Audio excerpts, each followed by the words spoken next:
On peut enseigner avec un trouble du spectre autistique et ça, tout le monde ne le sait pas. C'est ce dont nous allons parler aujourd'hui. Bienvenue dans l'épisode 183 du podcast Mes trucs de prof. Je suis Émilie Lefatan, coach professionnelle et formatrice. J'accompagne les professionnels de la pédagogie à retrouver confiance, à mieux se connaître, à clarifier leurs objectifs et à remettre du sens et de l'énergie dans leur vie professionnelle. Dans ce podcast, je questionne, je partage des outils et des clés pour améliorer votre bien-être et nourrir votre pratique au quotidien. Ma mission, c'est de vous aider à kiffer votre vie de prof parce qu'on a besoin de profs épanouis et qui durent. Si vous avez besoin de souffler, de prendre du recul sur votre façon de travailler, eh bien c'est simple, mettez vos écouteurs, trouvez un endroit confortable et c'est parti! Si vous m'écoutez régulièrement, vous savez à quel point j'aime accorder de l'importance à toutes nos singularités individuelles qui viennent colorer notre façon d'exercer nos métiers. J'ai déjà fait un épisode sur enseigner avec un TDAH et un plus ancien sur les profs HPI et aujourd'hui, c'est des profs et de l'autisme dont j'ai envie de vous parler. Parce qu'on a souvent des représentations très stéréotypées sur l'autisme et du coup, beaucoup ne s'imaginent pas qu'il y a des enseignants et des enseignantes sur le spectre, comme on dit. Eh bien, dans cet épisode, vous entendrez deux voix. D'abord, celle d'Adeline Lacroix, docteure en neurosciences et en psychologie cognitive, qui a été professeure des écoles et qui est elle-même sur le spectre de l'autisme. Et ensuite, celle de Maude, professeure des écoles également concernées par l'autisme. Elles ont toutes les deux comme point commun d'avoir reçu leur diagnostic de TSA alors qu'elles étaient enseignantes. Grâce à leurs deux voix qui se font écho, cet échange va vous permettre de mieux comprendre ce que sont et vivent les personnes autistes, de mieux comprendre aussi vos collègues parfois concernés et qui ne le savent pas toujours. Et si vous êtes concerné, eh bien j'imagine que cet épisode vous parlera encore plus. Bonjour Adeline. Bonjour. Merci d'avoir accepté mon invitation. Merci beaucoup pour cette invitation, Émilie. Je suis moi aussi vraiment ravie d'être là et de pouvoir parler de ce sujet qui est important pour moi. Ce qui est intéressant, c'est que vous avez un parcours atypique et qu'en tant que docteur en neurosciences, eh bien, le TSA est un de vos sujets d'étude. Effectivement, mon travail se concentre sur l'autisme, en particulier sur les femmes autistes, mais pas uniquement. Et c'est vrai que tous les travaux de recherche que j'ai faits sont en lien avec l'autisme. Et en plus de tout ça, vous avez aussi été enseignante. Oui, alors effectivement, j'ai été enseignante, donc c'était mon premier projet de carrière, on va dire. J'ai d'abord été professeure des écoles et puis après enseignante spécialisée. Je me suis tournée vers l'enseignement spécialisé parce que je me sentais un plus proche en fait de ces jeunes-là, même si de mon côté je n'avais jamais eu de difficultés scolaires. Et c'est vrai que c'est un métier que je trouvais extrêmement riche et vraiment passionnant sur plein d'aspects, mais qui était extrêmement fatigant pour moi. Et au fil du temps, je me suis dit que j'allais m'habituer, qu'il y avait beaucoup de choses qui seraient moins fatigantes. Et au final, c'est un peu l'inverse qui s'est passé. C'est qu'au fil du temps, ça a été de plus en plus difficile. Le bruit était vraiment quelque chose de très difficile à gérer en classe, même si dans mes petites classes, puisque dans l'enseignement spécialisé, j'ai été d'abord en IME et ensuite en SECPA, il y a quand même moins de bruit, je pense, que dans une plus grande classe. Mais c'était quand même très compliqué. Il y avait toutes les relations aussi à gérer, même si on est prioritairement quand même avec les enfants, donc c'est un petit peu différent, mais même les relations entre élèves, etc. Et au final, je voyais qu'il y avait pas mal de choses qui n'allaient pas à la fois professionnellement et à la fois personnellement.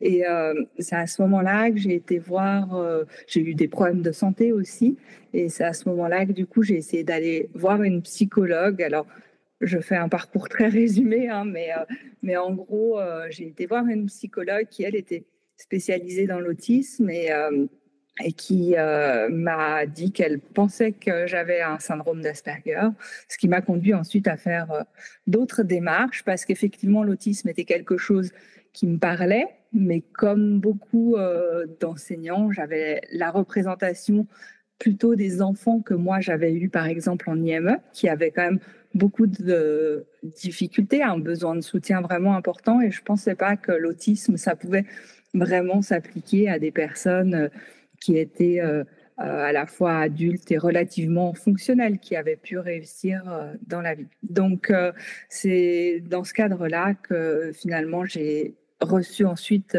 un diagnostic qui a expliqué énormément de choses chez moi et qui m'a permis de me rendre compte aussi que l'enseignement, effectivement, c'était vraiment pas adapté pour moi, même si il y a des profs qui sont autistes et pour eux, ça peut être adapté, hein, ça dépend vraiment des personnes. Mais moi, c'était vraiment pas adapté, ce qui m'a conduit du coup à reprendre des études en psychologie, neurosciences, donc licence, master, doctorat. Et voilà, maintenant, je suis en post-doctorat à Toronto, l'Université de Toronto et au CAMH à Toronto. Et donc, c'est vraiment cette découverte et cette volonté de comprendre qui vous a amené à reprendre des études de psychologie? Oui, c'est exactement ça. Je me suis dit, mais comment on peut passer à côté de tout ça aussi longtemps? Qu'est-ce qu'on ignore encore? Parce que il commençait à avoir un petit peu l'idée que les femmes autistes pouvaient avoir une présentation un peu différente, mais il n'y avait pas grand-chose sur le sujet. Il y avait vraiment, il y avait quelques articles scientifiques, mais il fallait les trouver. Il n'y en avait pas énormément et il n'y avait rien en français. Et moi, je me suis dit, j'ai vraiment envie de comprendre. Et donc voilà, au départ, je m'étais dit peut-être je deviendrais neuropsychologue ou j'avais quand même peut-être envie de continuer comme ça avec les jeunes, par exemple, mais de manière plus individuelle, où c'était plus facile pour moi. Mais j'étais très attirée par la recherche. Je pense que j'avais un peu peur de pas réussir à avoir une thèse, etc. Donc, j'osais pas trop rêver de ça, mais finalement, j'ai quand même essayé et voilà, mes rêves se sont réalisés et c'est vraiment très chouette pour moi parce que j'avais vraiment une période, là, bon, je l'ai raconté brièvement, mais j'ai eu vraiment une période extrêmement compliquée dans ma vie, je pense, de gros burn-out et c'était vraiment difficile. Oui, j'imagine. Et du coup, le diagnostic a pu expliquer, éclairer un peu toute cette fatigue qu'avait crue tout au long de ces années? Exactement, oui, ça a éclairé cette fatigue et beaucoup de choses en fait depuis ma plus petite enfance en fait, où finalement depuis assez longtemps, je me sentais un petit peu particulière, bizarre des fois, même si ça se voyait, je pense pas trop. Hein, j'ai eu quand même des amis, etc. Mais souvent j'avais quand même du mal à me faire des amis. J'avais aussi j'avais l'impression de vraiment pas comprendre le monde autour de moi et des fois, je me souviens avoir eu ces pensées, je m'étais dit: en fait, je dois être probablement un peu déficiente, mais les gens s'en rendent pas compte parce que j'arrive bien à m'en sortir scolairement». Mais j'avais l'impression que je comprenais rien à aux personnes, en fait, quoi. C'était très, très compliqué et donc voilà, donc après, ça a expliqué aussi un petit peu tout ça, puis des choses que j'avais au niveau sensoriel, probablement les problèmes de sommeil que j'ai eu depuis bébé qui sont probablement en partie expliqués par ça parce qu'on retrouve aussi souvent des troubles du sommeil dans l'autisme et donc voilà, ouais. Et puis ma manière de fonctionner aussi, le fait de rester centré sur un sujet qui va obnubiler toutes mes pensées, etc. Donc ça m'a permis quand même de m'accepter parce que souvent j'ai eu souvent quand même une mauvaise image de moi par rapport à tout ça en me disant voilà, t'as pas nécessairement envie d'aller faire des choses avec les autres, donc c'est que tu dois avoir un problème, c'est que t'es pas quelqu'un de bien, enfin je sais pas comment dire, mais voilà, j'avais pas une très bonne image de moi. Je vous laisse écouter ce que dit Maude, qui résonne beaucoup avec les propos d'Adeline. J'ai toujours senti, depuis mes souvenirs remontent à la grande section. J'ai pas de souvenirs avant la grande section de maternelle, donc mais d'aussi longtemps que je me souvienne, il y a toujours eu un décalage, une sorte de sentiment d'observer le monde avec une sensation d'absurdité et de mais pourquoi pourquoi les gens font ça et de décalage. Et donc je rentrais souvent de l'école et je racontais des scènes qui me paraissaient absurdes en le tournant un petit peu en sketch drôle et ça faisait rire ma mère, je me souviens, et ça s'arrêtait là, quoi. Quand tu étais enfant, personne n'a posé ce mot-là, personne ne s'est interrogé? Absolument jamais, et en plus, même pour moi, l'autisme, il y avait un petit garçon dans notre cercle d'amis proches qui avait un autisme sévère, c'est-à-dire non-verbal, qui pouvait se faire du mal. Et pour moi, l'autisme, c'était lui. C'est aussi la peur que j'ai même quand j'ai annoncé parfois à des proches où je pensais qu'ils allaient comprendre, il y a souvent eu ce rejet de mais non, c'est pas ça l'autisme. Ça peut pas être toi, ça peut pas être ça. Et oui, c'est ce que je vous disais, on a dans l'inconscient collectif des représentations un peu figées sur l'autisme. Mais du coup, en réalité, qu'est-ce que c'est finalement ? Alors déjà, le TSA, si finalement j'ai envie de commencer par quelque chose, c'est de dire que c'est quelque chose qui est très large. C'est effectivement pas l'image typique que l'on peut avoir. Alors bien sûr, dans l'image typique, ça correspond souvent à des personnes autistes aussi. Quand on voit un enfant qui va avoir souvent des difficultés de langage, qui va se comporter de manière un peu atypique, en faisant des gestes répétitifs, en étant assez isolé, ça fait partie de l'autisme, effectivement, souvent, mais ce n'est pas que ça, ça peut être plein de personnes. Mais ce qui réunit ces personnes, à l'heure actuelle, on classifie 2 grands groupes de caractéristiques. La première, les premières caractéristiques sont de l'ordre socio-communicationnel, donc ça va être des difficultés à créer du lien avec les autres, à comprendre les relations sociales, à comprendre le langage qui soit verbal et non verbal, à comprendre les implicites, le second degré, ce genre de choses. Et ensuite, ça va être des difficultés, et puis à créer et maintenir des relations. Et ensuite, ça va être les particularités dans le domaine des intérêts spécifiques, des comportements stéréotypés et des particularités sensorielles. Donc ça, ce grand groupe de caractéristiques va regrouper souvent les aspects, déjà des comportements stéréotypés parfois moteurs, donc qui sont visibles des fois ou moins visibles, des aspects souvent assez ritualisés, où la personne autiste, elle va avoir des difficultés avec les changements, avec les choses qui ne sont pas prédites, à s'adapter à des choses qui ne sont pas prévues.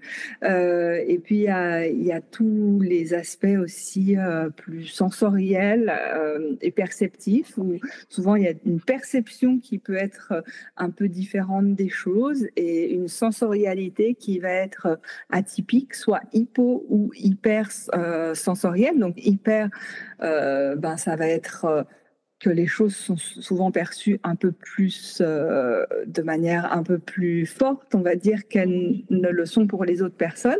Donc, ça peut être une sensibilité auditive, ça peut être une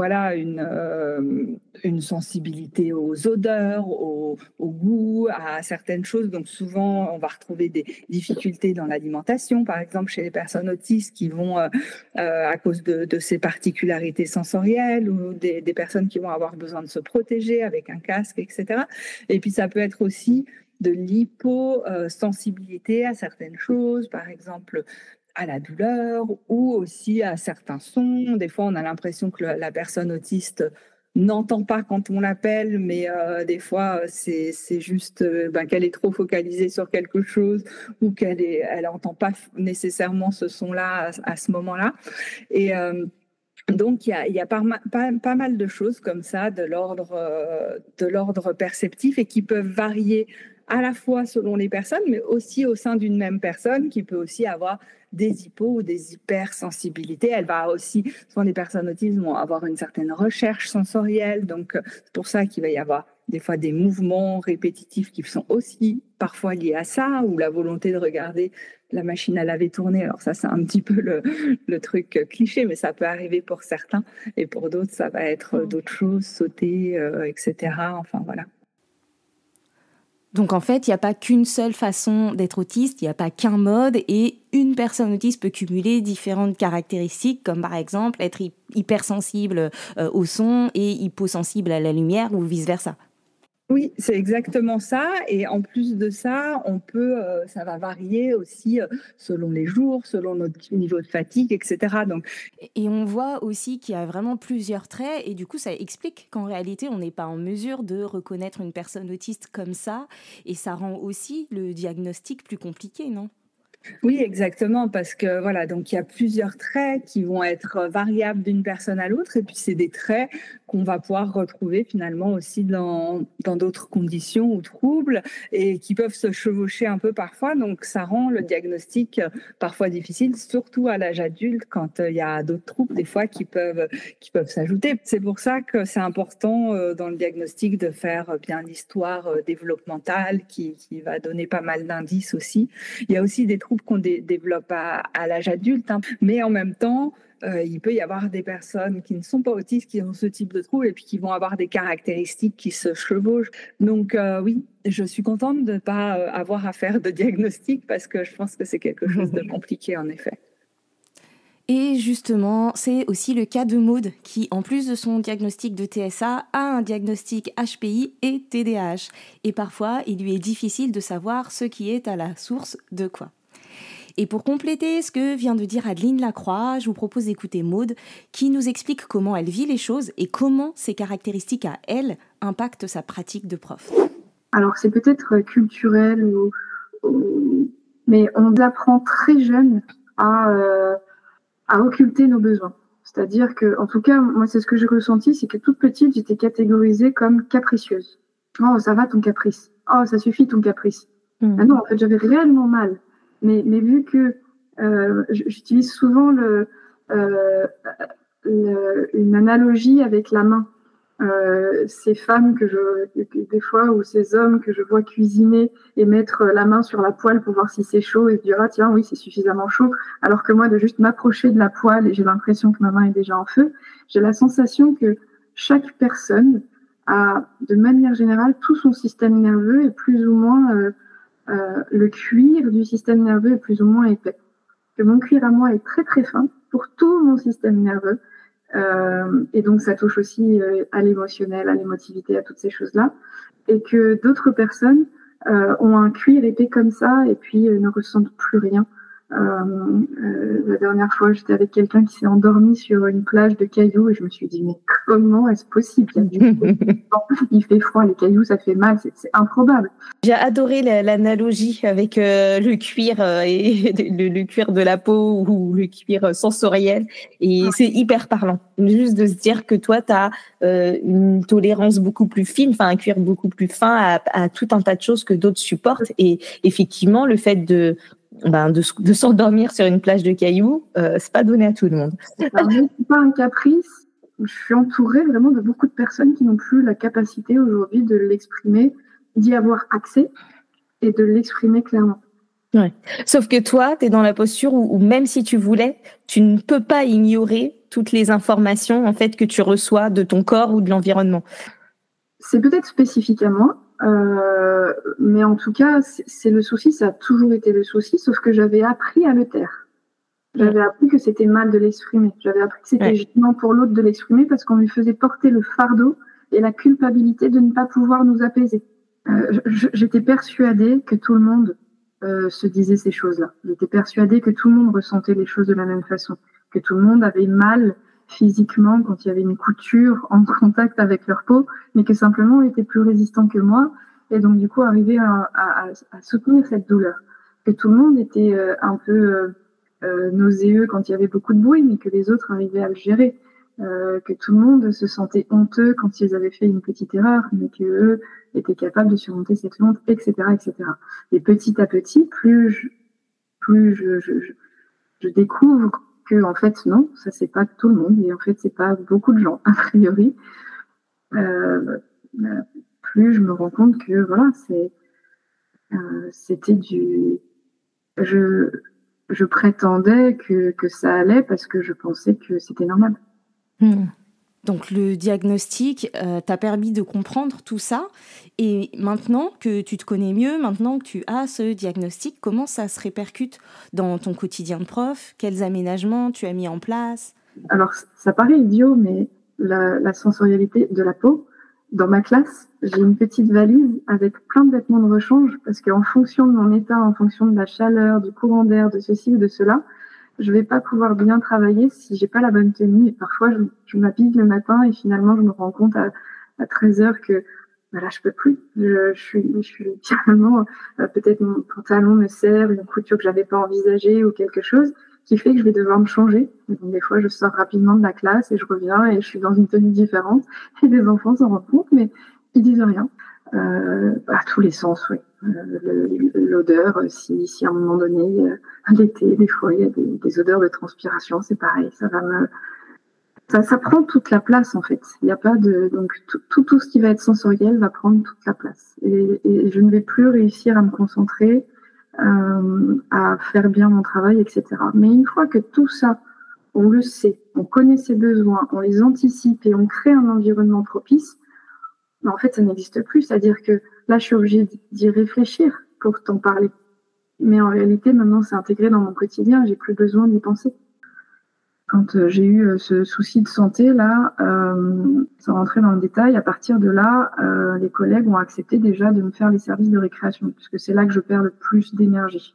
C'est dans la cour, quand il y a 100, 200 élèves à surveiller en même temps, que ça fait beaucoup de bruit, beaucoup d'agitation, que je suis dans une hypervigilance parce que je me sens responsable de chacun d'eux, alors que, bon, plein d'autres gens sont dans la cour, ils regardent, et tant qu'il n'y a pas quelqu'un qui vient leur dire qu'il y a un problème, ils se disent, bon, bah, je suis là, alors que moi, je cherche, en fait. Donc, je remonte souvent en classe après une récréation dans un état de fatigue très complexe. Et donc, les collègues avaient déjà fait ça avant même la RQTH. C'est vraiment très chouette. Et puis, il y a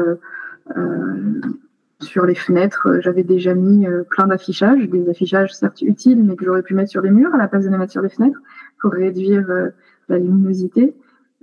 J'ai ma petite clochette du Cody Whisper, c'est la petite clochette qui demande aux élèves de chuchoter quand je sens que le bruit ne me permet plus d'être efficace. Donc, quoi qu'il arrive, je m'étais autorisée déjà à faire des aménagements avant les RQTH. Oui, parce que maintenant, tu as une RQTH, donc une reconnaissance en qualité de travailleur handicapé. On reviendra dessus. Mais ce que tu dis en parlant d'aménagement, ça me fait penser à ce que tu mettais en place avant. Je ne sais pas si tu le fais encore. Ah oui, parce qu'on va peut-être préciser aux auditrices et aux auditeurs qu'on se connaît depuis longtemps parce que j'ai été ta PEMF quand tu étais stagiaire il y a une dizaine d'années. Et à l'époque, eh bien, ça m'avait marqué parce que j'avais trouvé ça génial. Tu avais mis en place dans ta classe à différents endroits ce que tu appelais des bulles d'isolement, je crois. Et donc, à l'époque, tu n'avais pas encore connaissance de ton TSA. Et en fait, il y avait des tables dans ta classe où les élèves avaient la possibilité de se déplacer quand ils avaient besoin d'être au calme ou d'être seuls pour se recentrer. Et c'était pas du tout des emplacements sanctions ou des emplacements punition, c'était vraiment pour répondre à ce besoin de faire une pause pour mieux repartir et mieux se remettre au travail. Je crois que le mot bulle, ça résume vraiment bien ton intention du moment. Ouais, et je ne vais pas mentir, tout ce que je mets en place depuis 10 ans, et je pense que c'est ce que font naturellement toutes les enseignantes ou tous les enseignants, de mettre en place dans leur classe ce qui leur a manqué dans l'enfance. Moi, j'avais besoin, en fait, des fois, de ces moments je suis plus disponible pour les apprentissages, je suis pas disponible émotionnellement, j'ai rien compris, je suis dans une angoisse folle, il vient de m'arriver ceci, je viens de faire cette bêtise-là et je suis pas capable de retourner au calme tout seul, etc. Avoir un espace comme ça délimité où on peut prendre le temps de revenir à soi et sans être ni jugé ni jaugé, et puis de pouvoir revenir à sa place quand on se sent prêt et de pouvoir reprendre son rôle d'élève quand on se sent prêt. J'aurais aimé avoir ça dans l'enfance, clairement. Ouais, je comprends. Si on revient sur les effets de ton TSA, tu disais donc que tu avais une RQTH. Même sur les dernières années, le niveau de fatigue est devenu de plus en plus élevé et est arrivé à un moment, notamment en janvier dernier, où il y a eu des problèmes de santé beaucoup plus graves qui font que j'ai dû faire un dossier MDPH, accepter que mon corps il n'allait pas pouvoir endurer ça plus longtemps, en fait, c'était plus possible. Faire un dossier MDPH pour obtenir un mi-temps annualisé. Donc j'avais déjà essayé le mi-temps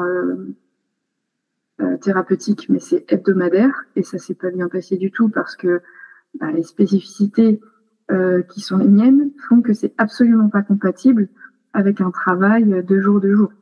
Quelqu'un qui vient dans ma classe, qui utilise mon matériel d'une certaine manière, ou quand je le retrouve, clairement c'est pas dans le même état, qui a une vision de la posture de l'enseignante qui est différente, etc. C'était contre-productif, j'étais beaucoup plus fatiguée.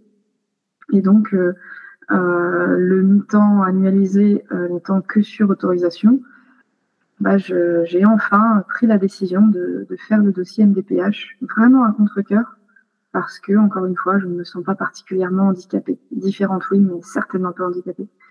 Et il a fallu accepter qu'aux yeux de la société, si je ne suis pas capable de faire ceci sans être extrêmement fatiguée, c'est considéré comme un handicap.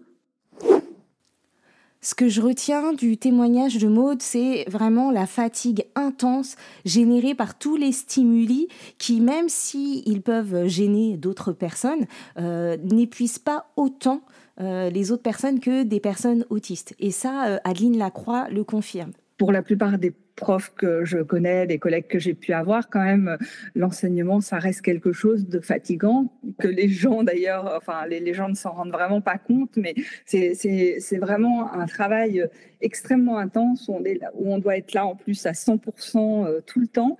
Et donc, je pense que c'est quelque chose de fatigant. Sauf que si on remplit, on va dire, le réservoir de fatigue des personnes, chez les personnes autistes, ça va se remplir plus vite et on va atteindre plus facilement le débordement et du coup un débordement qui est toujours là et à force, en fait, c'est plus possible, quoi.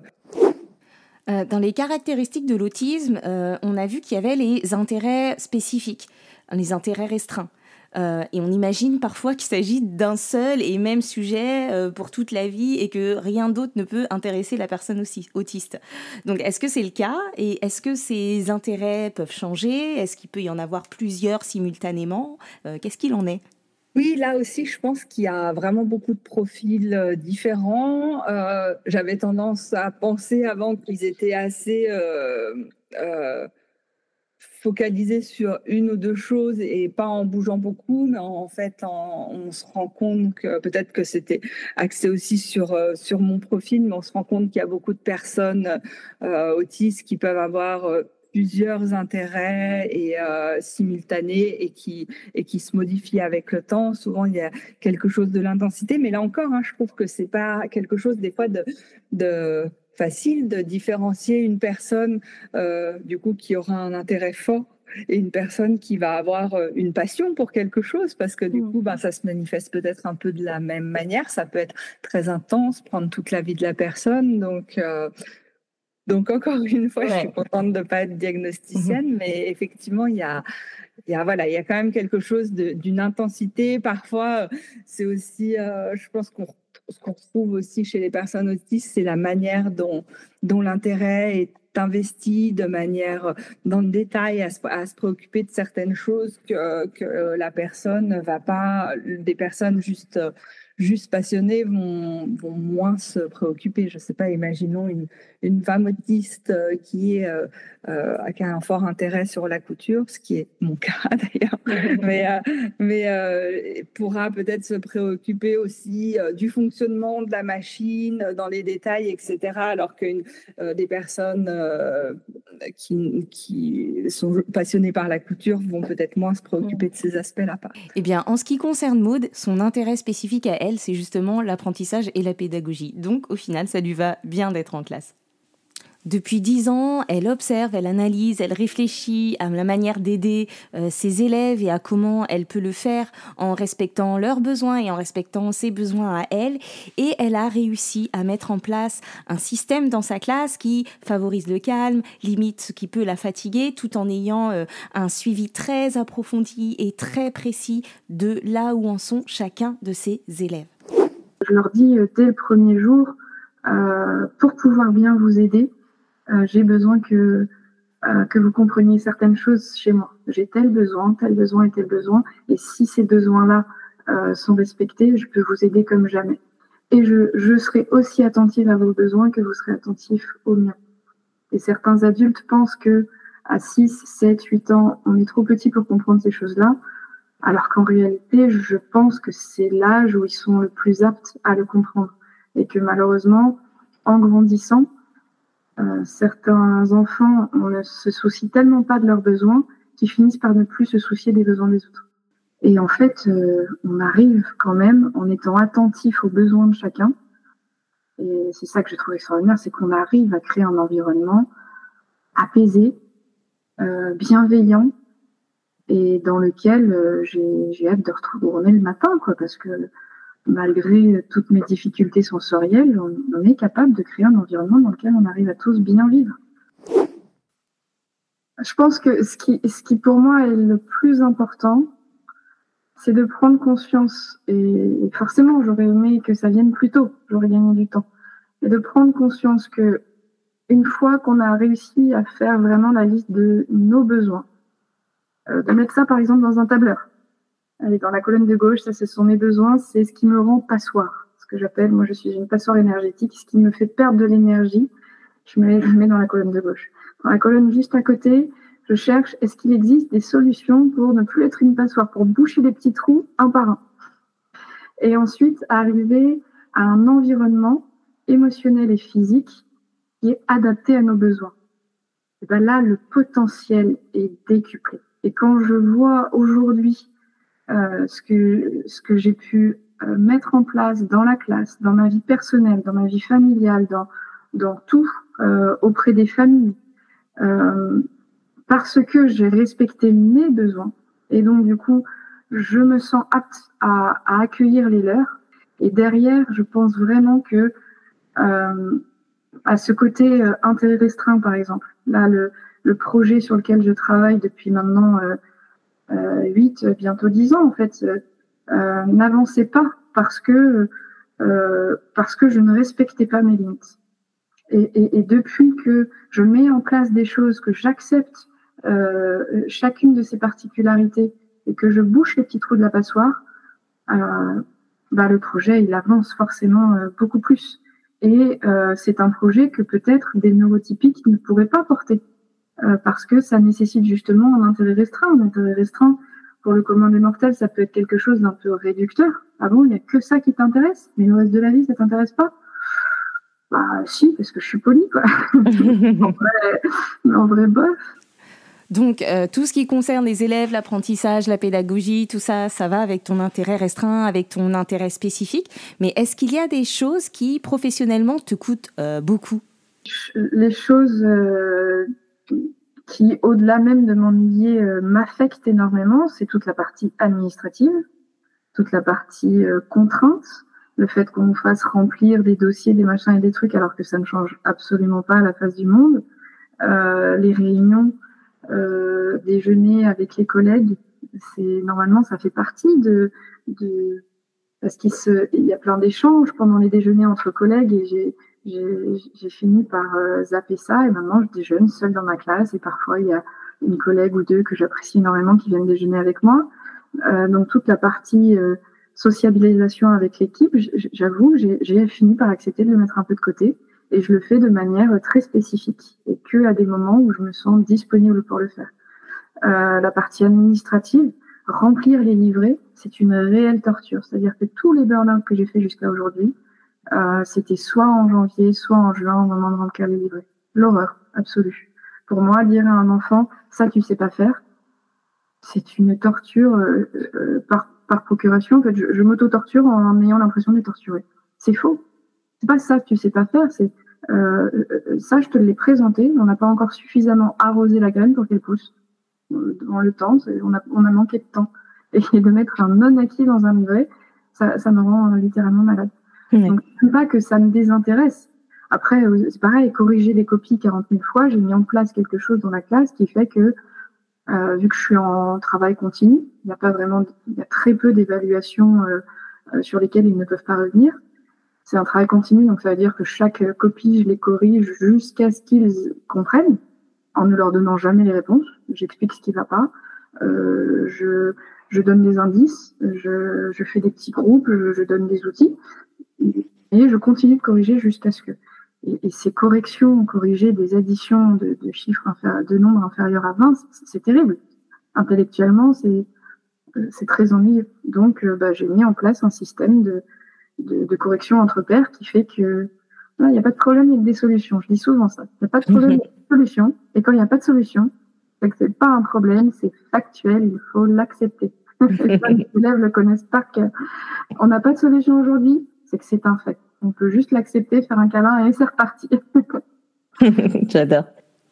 On va revenir sur Adeline Lacroix pour qu'elle nous raconte un peu quels étaient ses défis professionnels liés à l'autisme quand elle enseignait.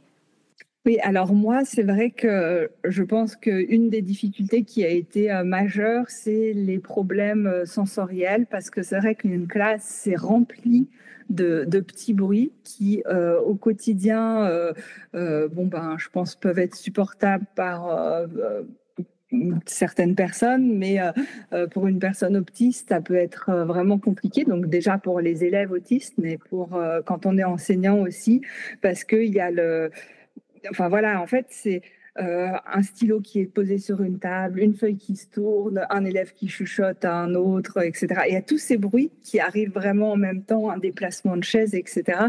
Et c'est très compliqué à gérer. Et en plus de ça, au même moment, on va avoir des élèves qui nous sollicitent pour tout. Et ce dont je n'ai pas parlé, parce que ce n'est pas un des troubles qui est...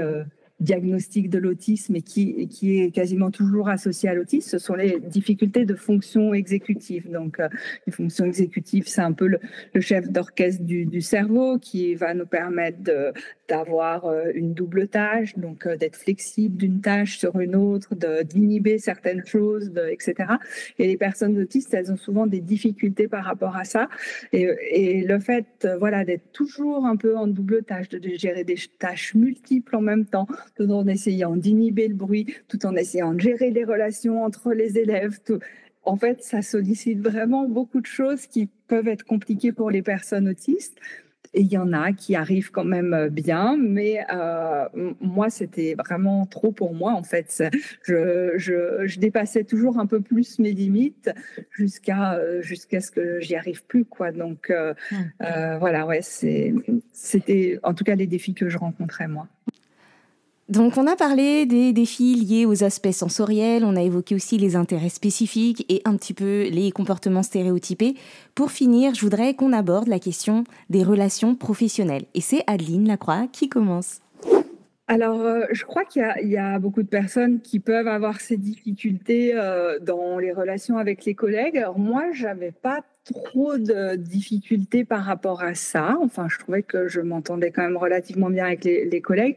Après, il y a les relations avec les parents, mais comme je travaillais en SECPA finalement et en IME, il n'y avait pas énormément. En fait, je pense que l'enseignement que j'ai eu à chaque fois fait que j'avais pas énormément de relations à gérer. Parce qu'au départ, j'étais dans une petite école maternelle où j'étais toute seule avec juste la TSEM. Donc, on était deux adultes et voilà, et les enfants. Et la plupart du temps, j'étais toute seule. Donc, j'avais pas à discuter à la récré avec des collègues, etc. Ensuite, j'ai eu, donc j'ai eu des postes comme ça où c'était pas trop compliqué. Puis après, en IME, j'avais des collègues, mais avec qui ça se passait bien. Je m'entendais bien avec elles, même si là, ça m'avait marqué parce qu'une fois, j'étais j'étais en classe avec mes élèves et il y a une de mes élèves qui me dit mais pourquoi vous êtes toujours toute seule? Et moi je comprenais pas pourquoi elle me disait ça et je disais non, je suis pas toute seule, je suis avec mes collègues, et puis je m'entendais vraiment bien avec, c'est des collègues qui sont restés des amis, mais elle a dit oui, elle a fait une espèce de crise en disant oui, mais moi je suis triste parce que je vois que vous êtes toujours toute seule alors que vous êtes gentille, mais même quand je croise vos collègues dans la rue, ils sont ensemble et vous êtes jamais avec. Enfin, en fait, je pense que ça m'a fait quelque chose parce que ça m'a refait conscientiser le fait que oui, j'étais un peu à part alors que je pensais être vraiment complètement intégrée. Mais pour moi, j'étais quand même intégré, hein. Encore une fois, je dis ses collègues, c'est vraiment des amis. Il y a une des collègues, quand je lui ai dit que j'avais eu un diagnostic d'autisme, elle m'a dit ça m'étonne pas en fait. Et donc elle avait l'habitude de travailler avec des personnes autistes, alors que je pensais qu'elle dirait ah bon toi, mais non en fait non. Et du coup, oui, je pense que ces relations, finalement, ça se passait pas trop mal. Et on sait que pas pareil. Souvent, les relations avec les parents, elles sont faites des fois par le directeur. Donc, moi, j'étais pas toujours confrontée à ça. Et puis, les parents sont parfois un peu moins présents aussi. Donc j'étais pas trop confrontée à ces difficultés-là. C'était plus des fois de gérer les relations aussi entre les élèves, etc., que je trouvais aussi difficile. Mais je sais que pour certains profs, enseignants qui sont aussi autistes, c'est très compliqué les relations avec les collègues, etc., quoi. Oui, parce que j'imagine que ça peut générer aussi de l'incompréhension, que ce soit un besoin peut-être sur les temps collectifs de devoir un peu se reposer socialement et s'isoler un peu, ou peut-être aussi parce que bon, autant il y a du bruit dans une classe, mais il peut aussi y avoir du bruit dans une salle des profs. Ah oui, complètement. Donc les stimuli. Et puis vous parliez aussi de la gestion des imprévus. Je ne sais plus comment vous l'avez formulé tout à l'heure, mais le fait d'avoir besoin que les choses soient prévues et anticipées, ce qui dans le cadre à la fois d'une classe, mais aussi d'un fonctionnement d'équipe, n'est pas toujours le cas. J'imagine que ça devait aussi créer une sorte de stress supplémentaire aussi. Oui, merci vraiment de le noter, parce que c'est vrai que j'ai pas pensé à en parler, mais ça, je pense que ça ajoute à la fatigue, parce que quand on est une personne autiste, du coup, on aime souvent bien que les choses soient très cadrées, très, très carrées, et qu'elles soient comme prévu. Et on passe déjà, je pense, peut-être encore plus de temps qu'une personne normale à préparer au millimètre chaque aspect de son cours, et qui ne se passe jamais comme on a prévu, effectivement. Donc, je pense que ça, c'est effectivement quelque chose d'extrêmement difficile aussi à gérer pour nous. Alors, même si après, cette préparation, elle sert toujours, parce que bon, on va quand même continuer à faire certaines choses, et puis on apprend à s'adapter, mais ça demande beaucoup d'énergie aussi de se réadapter comme ça tout le temps en situation. Donc ça vient rajouter, parce qu'en plus on doit s'adapter en situation où on est déjà en surcharge sensorielle, on est déjà en multitâche, et en plus de ça, voilà, il y a du coup cette flexibilité qui est en jeu et qui est souvent difficile pour nous, et qui est qui rajoute à la fatigue, quoi. Ouais. C'est maintenant au tour de Maude de nous parler de ses relations professionnelles. Je suis à peu près certaine que si aujourd'hui j'annonçais aux parents de ma classe, voilà, j'ai un diagnostic qui dit que j'ai des troubles du spectre autistique, je pense que beaucoup ne me croiraient pas, ou se sentiraient trahis, ou seraient très surpris, parce que encore une fois, je ne sais pas si c'est des choses qui se compensent, les différentes étiquettes, mais on a tous des caractéristiques un peu différentes. La communication sociale qui fait que normalement les personnes autistes ont beaucoup de difficultés dans les interactions sociales. Moi, ce que ça va faire chez moi, c'est que ça va me demander beaucoup d'énergie, mais j'ai pas tant de difficultés que ça. En tout cas, je ne ressens pas de difficultés particulières, si ce n'est l'énergie que je perds. Et plus le sujet de la discussion va être éloigné de mes intérêts restreints, plus je vais dépenser l'énergie pour rester concentrée. Donc c'est pour moi très lié aux troubles de l'attention aussi, qui pour moi, les troubles de l'attention devraient s'appeler attention spécifique, par exemple. Parce que par contre, si je suis sur un sujet qui me passionne, je vais avoir une capacité de concentration largement supérieure à la moyenne, pouvoir même oublier de manger, de boire, de faire de m'arrêter, tout simplement. Et je me retrouve, il est 3h du matin, je me dis, mince, où est passé le temps? Donc, dans les interactions sociales, pareil, si j'interagis avec quelqu'un sur un sujet qui me passionne et que je maîtrise, il n'y a pas de difficulté d'interaction sociale.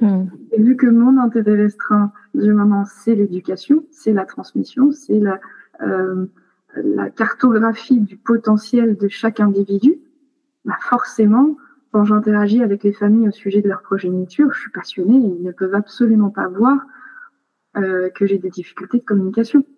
Quand j'étais à table, autour d'une table où des gens parlaient de tout, de rien, et que au bout de 30 minutes, j'ai dû me lever et aller m'échapper avec les enfants à l'étage.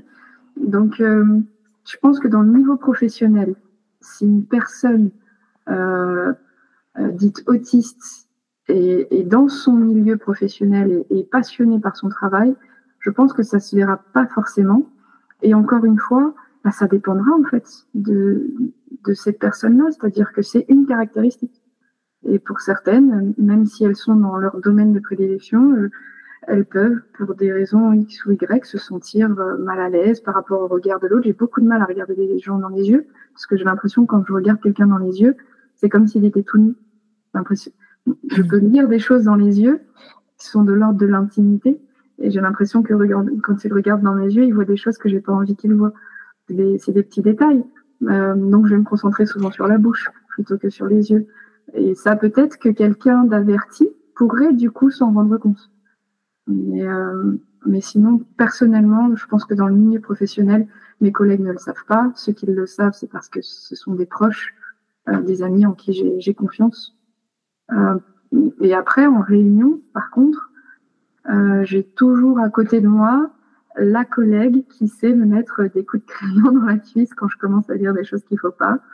Parce que j'ai un attachement à la justice qui est excessif. Et si quelque chose se dit qui, selon moi, ce n'est pas tout à fait juste, ce n'est pas correct, je ne peux pas m'empêcher d'intervenir. Donc elle est là pour m'aider là-dessus, justement. C'est assez drôle, on en rigole. On avait le conseil d'école hier soir, donc là j'ai un bleu dans la cuisse. Ce que je comprends, c'est que ça ne te coûte pas trop d'être dans des relations sociales qui sont directement liées à ton intérêt spécifique. Par contre, tu as un petit peu de mal parfois à regarder les personnes dans les yeux parce que c'est trop intense. Aussi du mal à inhiber tes réactions quand tu es vraiment affecté dans tes valeurs et ce qui est important pour toi. Pas en petit comité, c'est-à-dire que quand je suis en rendez-vous parents, et les parents ont accès à la classe aussi souvent qu'ils veulent. Donc, ils peuvent parfois venir un matin avec leur enfant et passer la journée avec nous, par exemple. Et donc, ce contact-là, c'est pas le même que quand on est en réunion en train de parler de problèmes, de problématiques de l'école. Donc, ou même quand on est en conseil des maîtres, c'est pas du tout la même ambiance. On est en train d'essayer de solutionner des choses beaucoup plus complexes que de juste, entre guillemets, accompagner un enfant. Pour moi, accompagner un enfant, c'est devenu quelque chose qui me paraît fluide, comme une forme d'évidence. On voit tel potentiel, on voit tel besoin, on sait quel outil apporter. Quand on ne sait pas quel outil apporter, on contacte les personnes qui sont spécialisées et on avance. En fait, il n'y a pas de... Alors que dans une réunion, c'est hyper complexe. Chacun a ses ressentis, ses besoins, ses machins, ses choses. Et là, je pense que c'est beaucoup plus visible mon incapacité à lâcher prise sur certaines choses qui ne sont pas suffisamment carrées, qui ne sont pas suffisamment... parfois aussi, j'anticipe. Je visualise des choses qui vont foirer. Je l'exprime, mais sans doute pas avec la bonne manière. D'ailleurs, maintenant aussi, j'essaye de faire ça. C'est quand j'anticipe un problème, je vais d'abord le raconter à quelqu'un en qui j'ai confiance pour lui dire pendant la réunion, est-ce que tu pourrais communiquer ça de manière... je sais pas, de manière à ce que ce soit socialement acceptable. Exactement. Et voilà, c'est des petites stratégies qu'on met en place, puisque par contre, je vais avoir la capacité, j'ai une vue d'ensemble qui me permet de très souvent sentir qu'il y a quelque chose qui ne va pas fonctionner, ou de proposer parfois des choses où les gens disent « Ah non, c'est trop compliqué, etc. » Et puis parfois, quelques mois ou quelques années plus tard, les gens arrivent à la conclusion qu'on devrait peut-être faire ça, non ? Je dis « Oh, c'est abusé. » mais parce que je le communique mal, je m'impatiente aussi. Je me dis, mais c'est quand même simple. Et ça, encore une fois, je ne sais pas à quoi c'est lié. Je ne sais pas si c'est l'attention, le HPI, l'autisme. Je ne pourrais pas dire si c'est l'un ou l'autre. Ouais. Adeline, vous disiez au début de l'entretien que vous vous étiez particulièrement intéressée à l'autisme au féminin. Et comme il y a une prédominance de femmes dans l'éducation nationale, ça me semble important d'aborder le sujet. Quelle différence il y a et qu'est-ce qu'on sait de cet autisme au féminin ? Alors souvent, les femmes autistes, donc même si elles ont les mêmes caractéristiques de l'autisme que les hommes, souvent ces caractéristiques se présentent de manière un peu plus discrète et pour des raisons qui peuvent à la fois être biologiques et socio-culturelles, parce que c'est vrai qu'on demande souvent aux femmes de faire attention aux autres, de s'adapter, d'être sociables, etc.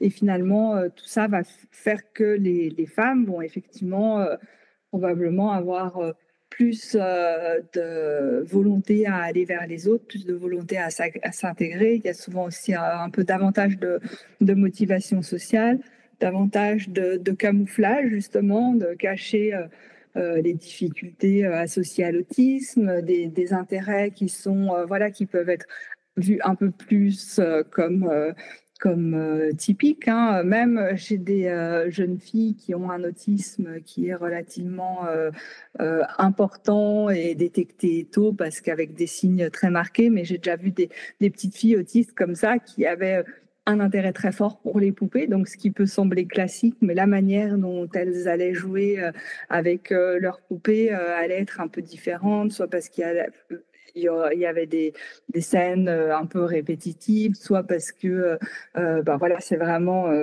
obsessionnel et c'est pas possible de se séparer de la poupée et de faire autre chose comme jeu, ou voilà, ce genre de choses. Donc oui, en fait, les femmes, souvent, elles sont plus discrètes, ce qui a un double tranchant, c'est que le fait de mieux s'intégrer, ça peut aider justement à s'intégrer, mais ça peut conduire à ce qu'on ne les voit pas et à avoir du coup ce développement de la fatigue. Et souvent, les femmes, on les reconnaît plus quand il y a une problématique de santé mentale qui s'est installée, quoi. Dépression, burn-out, ouais. C'est-à-dire que les femmes masquent plus, s'adaptent plus, et soit on sait qu'elles sont autistes, mais on oublie, soit on ne le détecte pas, et du coup le diagnostic ne se fait que lorsque la fatigue s'est trop accumulée.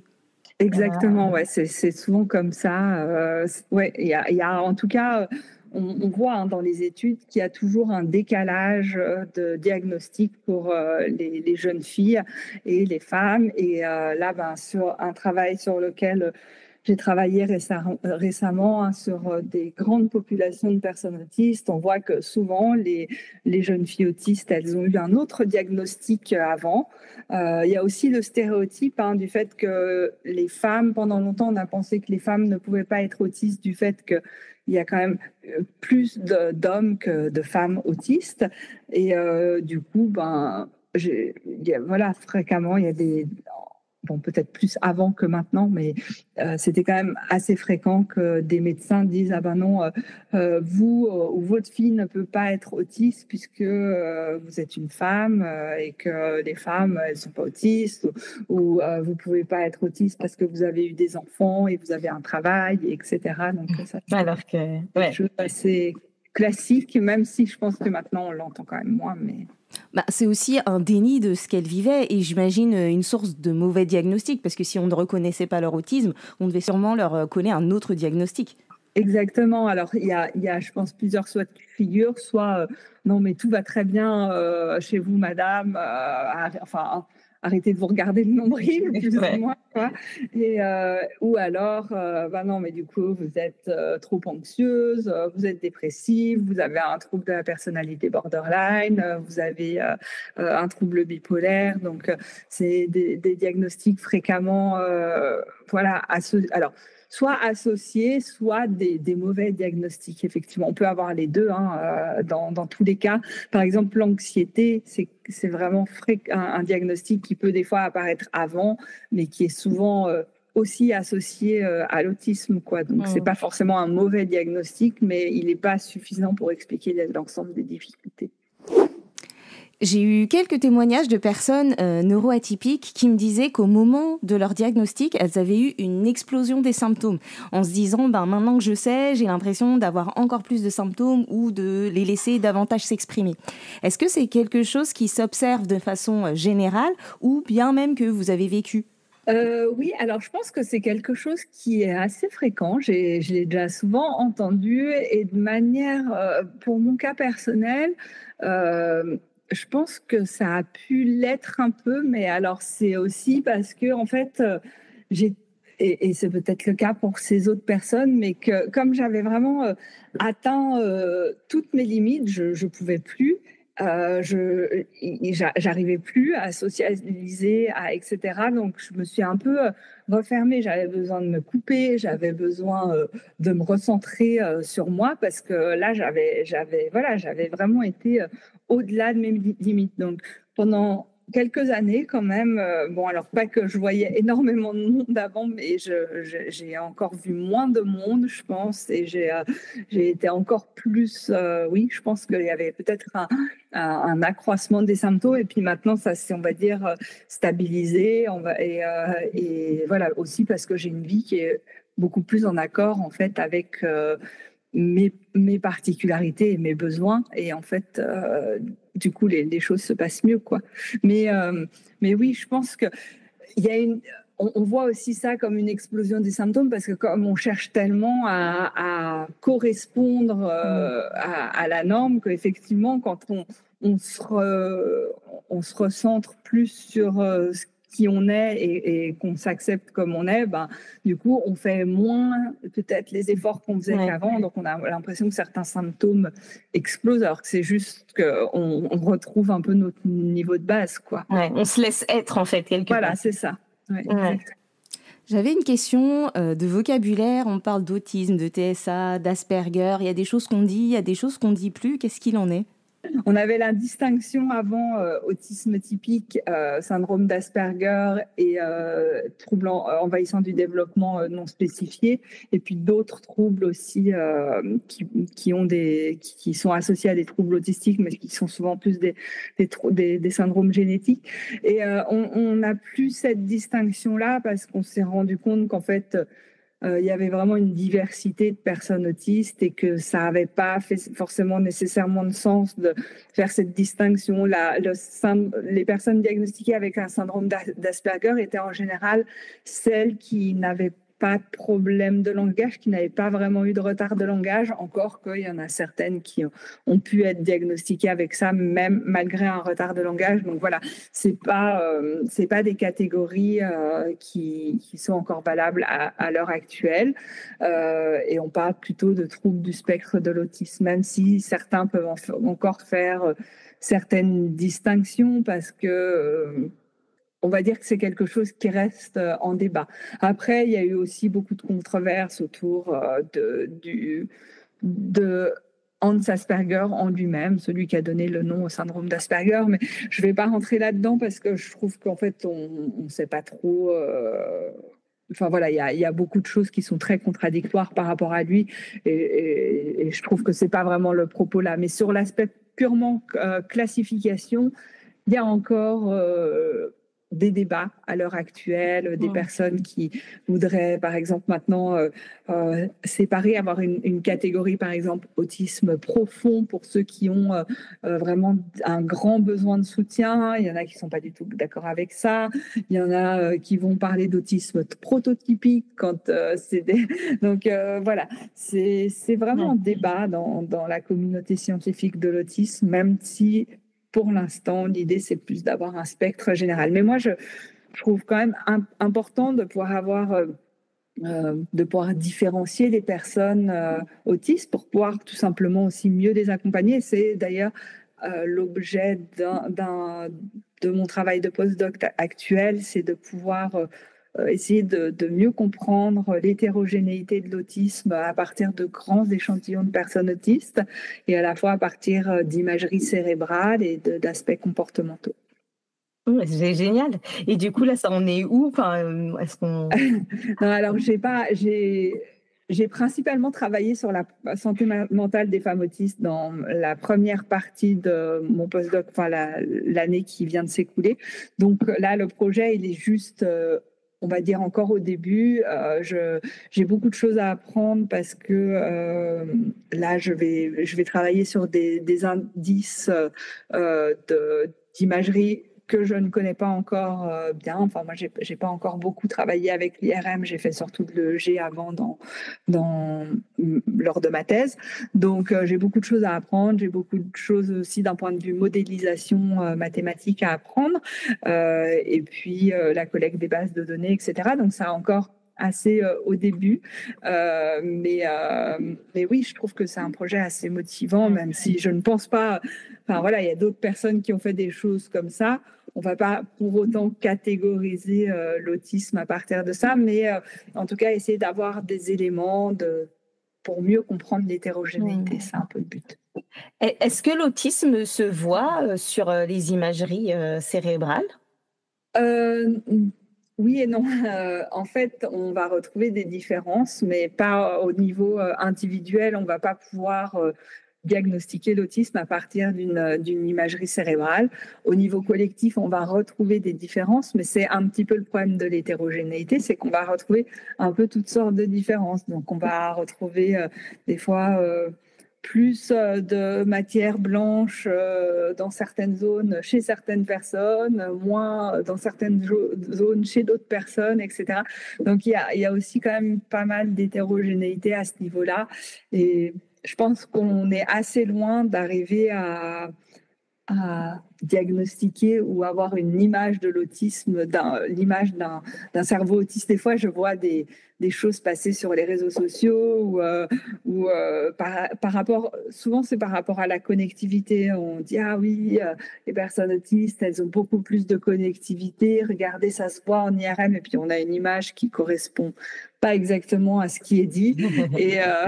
Et donc, voilà, ça me fait rire. D'un autre côté, ça me fait pas toujours rire parce que souvent, c'est des choses qui sont beaucoup partagées et qui n'ont pas vraiment de sens parce que, voilà, en fait, on se rend compte que l'image, elle a été prise soit sur quelque chose qui n'a rien à voir ou soit sur quelque chose qui a un peu à voir mais qui a été fait sur 10 participants et donc voilà, et qui ne représente pas vraiment la réalité des choses. Oui, il peut y avoir plus de connectivité entre certaines zones, moins entre d'autres zones, et puis ça va dépendre des personnes, des profils et pas mal de choses. Donc ouais, c'est un peu complexe au niveau cérébral pour l'instant. Je repense là à l'Asperger. Est-ce que l'autisme, ce qu'on appelait ou appelle autisme Asperger, on peut dire que ce serait du TSA plus HPI? Pas forcément. Non, pas forcément, non, parce qu'il n'y a pas nécessairement un HPI avec un syndrome d'Asperger. Il peut y avoir, mais il y a surtout une absence de retard de langage. Et après, c'est vrai que souvent les personnes autistes vont avoir un intérêt fort, comme on le disait, dans certaines choses qui peuvent donc ce qui peut permettre de développer beaucoup de connaissances sur un sujet. Et du coup, avoir une expertise immense et de manière très impressionnante, sans forcément qu'il y ait un HPI. Des fois, il y a un HPI en plus. Et des fois, c'est aussi la porte d'entrée du diagnostic, mais des fois, pas du tout. Donc, est-ce qu'il y a d'autres choses que, de manière générale, vous auriez envie de dire au monde, j'ai envie de dire, ou de faire savoir au sujet du TSA ? De faire savoir, je sais pas, mais je pense qu'effectivement, il y a encore beaucoup de progrès à faire pour que les personnes dans l'ensemble connaissent mieux le TSA et l'acceptent mieux aussi. Souvent, peut-être ça peut faire peur aux enseignants de dire vous allez avoir un enfant autiste dans votre classe. Alors, soit on a peur des enfants qu'on ne sache pas le gérer, soit on a peur des parents parce que des fois on a l'impression, il y a aussi des fois cette idée que oui, maintenant tout le monde est autiste, tout le monde est HPI ou quoi que ce soit, et que du coup c'est pas forcément un vrai diagnostic, alors que souvent c'est quand même, il y a quand même quelque chose derrière.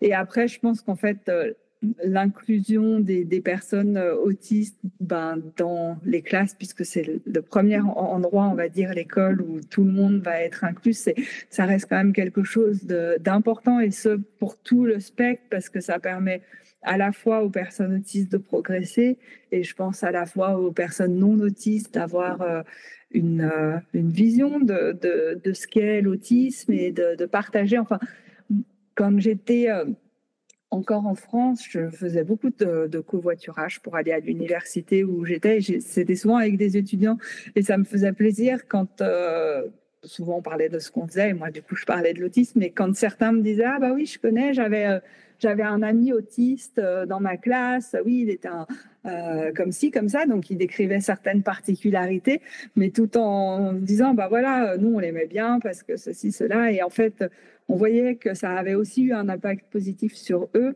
d'avoir un enfant autiste qui était d'ailleurs devenu leur ami aussi, quoi.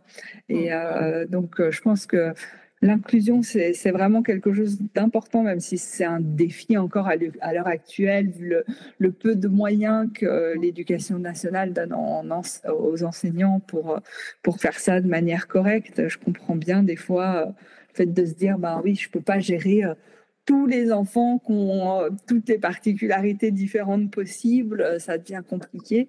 Et oui, donc c'est un vrai défi. Je pense que c'est un défi qui est important à relever, qu'il faut se serrer les coudes par rapport à ça. Mais c'est... mais oui, et j'espère que l'éducation nationale progressera vis-à-vis de ça. Ouais. J'espère aussi, et j'espère que cet épisode contribuera à faire mieux connaître l'autisme de manière générale, chez les collègues, chez les élèves, de se dire que ça ne se voit pas forcément, que c'est au-delà de tous les clichés, même si vous le disiez au préalable, eh bien, s'il y en a, c'est que c'est aussi représentatif d'une partie des personnes sur le spectre, les plus visibles sûrement, mais que l'autisme, ça peut prendre plein de formes et qu'on peut enseigner et que parfois on peut aussi passer inaperçu, souvent même. Exactement, oui. Et puis, ça génère malgré tout, même si on passe inaperçu, ça génère malgré tout de réels défis. Donc, voilà, j'espère que ça pourra aussi générer voilà, un peu d'empathie vis-à-vis de ça. Et voilà, tout en sachant qu'effectivement, il y a des défis aussi pour les personnes qui ne sont pas autistes, bien sûr. En tout cas, merci beaucoup d'avoir répondu à mon invitation et d'avoir répondu à toutes mes questions. Je crois que vous avez aussi écrit un livre qui s'appelle « Autisme au féminin ». Oui, alors qui s'adresse vraiment à tout public. L'idée, c'était justement, comme je disais tout à l'heure, j'avais quand j'ai eu mon diagnostic, il y avait peu de matériel, voire pas du tout de matériel, qui a une approche un peu scientifique en fait sur les femmes autistes. Donc, j'ai voulu en reprenant mes études, après, j'ai voulu apporter toutes ces connaissances que moi, j'avais pu gagner dans mes lectures. Donc, l'idée, c'est d'apporter vraiment un point de vue scientifique sur les particularités des femmes autistes. Donc, je partage des résultats d'études, j'explique les particularités, mais en me basant sur les études et en disant comment elles ont pu voir ça. Et en plus, j'ai interviewé donc une quinzaine de professionnels et une quinzaine de personnes autistes, donc de femmes autistes, mais petites à adultes, et pour qu'elles apportent aussi leur témoignages et les éclairages des professionnels viennent aussi résonner en fait avec la littérature scientifique. Donc, ça s'adresse normalement à tout le monde. Donc, il faut quand même avoir envie de lire des choses qui sont un peu scientifiques. Hein, si c'est pas ça qu'on a envie de lire, si c'est juste un témoignage, dans ce cas, il y a d'autres livres. Mais voilà, oui, c'est ça l'idée. Eh ben, merci beaucoup en tout cas encore pour cette invitation, et je suis ravie d'avoir pu partager tout ça avec vous aujourd'hui. Je mettrai les références du livre avec l'épisode, et merci beaucoup aussi à Maude dont le témoignage nous a permis de mieux nous rendre compte de la réalité de l'autisme dans son quotidien de prof. Merci beaucoup en tout cas pour toutes ces questions. Ça fait du bien de pouvoir exprimer ces choses-là librement.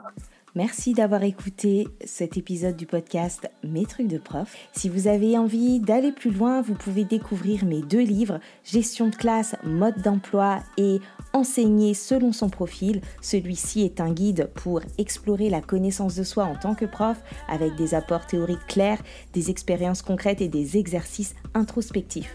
Et si vous sentez que c'est le moment de vous faire accompagner, je propose aussi des coachings personnalisés. Rendez-vous sur metrucsdecoach.fr/contact. Vous pouvez également recevoir chaque mois un concentré d'idées, de réflexions et de compléments dans ma newsletter. Pour vous y inscrire, rendez-vous sur metrucsdecoach.fr/newsletter, et tous les épisodes du podcast sont disponibles sur metrucsdeprof.fr ou sur votre application de podcast préférée. Et si le podcast vous plaît, pensez à lui attribuer quelques étoiles et pourquoi pas un petit mot.